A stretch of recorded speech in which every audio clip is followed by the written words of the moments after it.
अस्सलाम वालेकुम दोस्तों and welcome to facts express. दोस्तों, ये दुनिया अजीब व गरीब वाक़यात से भरी हुई है। कुछ वाक़यात ऐसे होते हैं जो हमें समझ में आ जाते हैं, लेकिन कुछ वाक़यात समझ से बालतर होते हैं। आज मैं आपको एक ऐसा ही वाक़या बताने वाला हूँ जो दरअसल एक मिस्ट्री रह चुका है। इस वाक़ये को आज तक कोई समझ ही नहीं पाया कि ये वाक़या असल में था क्या।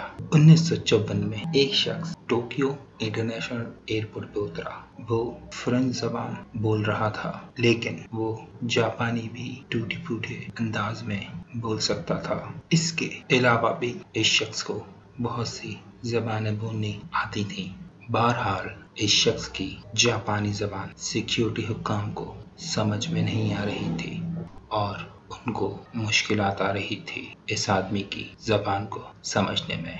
सिक्योरिटी हुक्काम ने इसको एक नक्शा दिया और इसको कहा कि अपना मुल्क बताओ कि तुम्हारा मुल्क इनमें से कौन सा है। बट वहाँ एक अजीब वाक़या हुआ। इस आदमी ने जिस मुल्क पे उंगली रखी उसका नाम टिंडुआना था, जिसको ये टॉरस कह रहा था।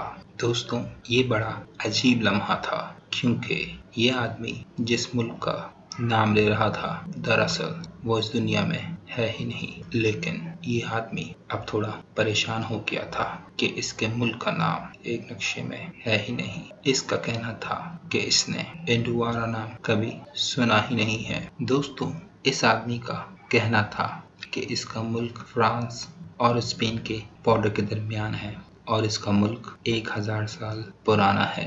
ये सारी बात सुन के सिक्योरिटी हुक्काम थोड़े परेशान हो गए। इस आदमी की तलाशी ली गई तो इस आदमी के पास से मुख्तलिफ मुल्कों की करेंसी भी बरामद हुई और इसके पासपोर्ट पे कुछ जाने और एक अनजाने मुल्क का वीज़ा लगा हुआ था। और एक और ताज्जुब की बात ये भी है कि इसका पासपोर्ट आज तक इससे पहले कभी नहीं देखा गया था। लेकिन दोस्तों, इसका ड्राइविंग लाइसेंस और इसका पासपोर्ट ये बता रहा था कि ये आदमी झूठ नहीं बोल रहा है और ये इससे पहले भी टोक्यो आ चुका था, क्योंकि इसके पासपोर्ट पे टोक्यो आने की मोहर लगी हुई थी। इन सब चीजों के बाद सिक्योरिटी हुक्काम ने इस आदमी को एक करीबी होटल में ठहराया और इमिग्रेशन अफसरान से बात की कि इस आदमी से पूछगछ की जाए। इस आदमी के होटल के कमरे के बाहर इमिग्रेशन ऑफिसर्स को तैनात किया गया। लेकिन एक हैरानकुन बात ये भी है कि ये आदमी अपने कमरे से खुद ब खुद गायब हो गया। लेकिन एक और हैरानकुन बात ये भी है कि ये आदमी आखिर गायब हुआ कैसे, क्योंकि ना तो इस कमरे में कोई बालकोनी थी, वहां से बाहर निकलने का सिर्फ एक ही रास्ता था, सीढ़ियों के जरिए। लेकिन इस आदमी के कमरे के बाहर ऑफिसर तैनात थे।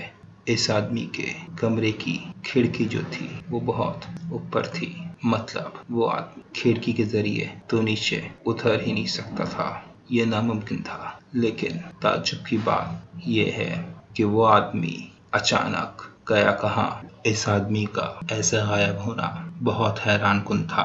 ताज्जुब की बात भी थी कि वो कौन आदमी था कि जिसने ऐसे मुल्क का नाम बताया जो दुनिया में मौजूद ही नहीं था। इस आदमी ने लोगों के दिमागों में बहुत से सवालात पैदा कर दिए, जैसे कि इस आदमी का हैरानकुन तौर पे गायब हो जाना, इस आदमी का पासपोर्ट जो इससे पहले कभी किसी ने देखा ही नहीं और उन पे कुछ जाने मुल्कों के वीज़ा होना और इस आदमी के पास से कुछ मुल्कों की करेंसी बरामद होना। इस आदमी ने तारीख में अपना नाम लिखवा दिया, क्योंकि इसने जिस मुल्क का नाम बताया वो इस दुनिया में है ही नहीं।